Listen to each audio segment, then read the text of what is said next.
The California DMV is easing some restrictions on GM's Cruise, the autonomous vehicle being tested on the streets of San Francisco. While this is happening, the federal government's auto safety agency announced an investigation into several crashes and street blockages which Cruise has been involved in, as we've reported.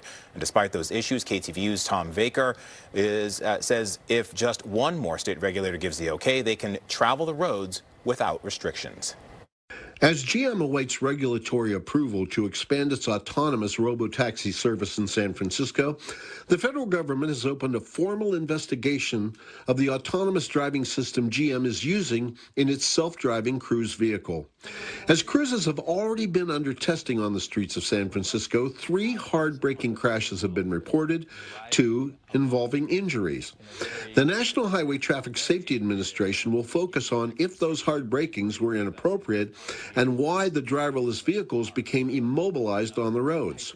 Once analyzed, the agency can then respond to safety issues through more technical investigations and, if necessary, enforcement. Cruise declined a Zoom interview, but wrote that though it will cooperate with the probe, there's always a balance between healthy regulatory scrutiny and the innovation we desperately need to save lives. Advocates for Highway and Auto Safety is an insurance industry-supported research group that believes, though true self-driving vehicles are still far off, already well-proven technologies, such as automatic braking and lane keeping, should be added to all new cars now. Today, developers call driverless cars autonomous because no one says they cannot. The automated driving system doesn't have any safety standards to it, so there's nothing preventing that from being put on our roads, and that's a big concern. I asked UC Berkeley autonomous vehicle expert Ben McKeever how long until truly autonomous cars can drive themselves anywhere and everywhere? I think we're at least 20 years off till we see that on a widespread manner.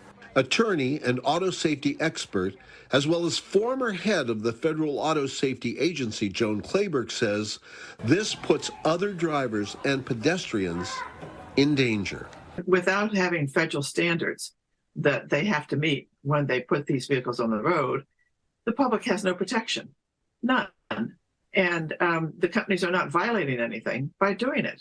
Every serious engineer I've interviewed over recent years, not directly connected to a company developing such cars, says true autonomy is at least 2 decades off.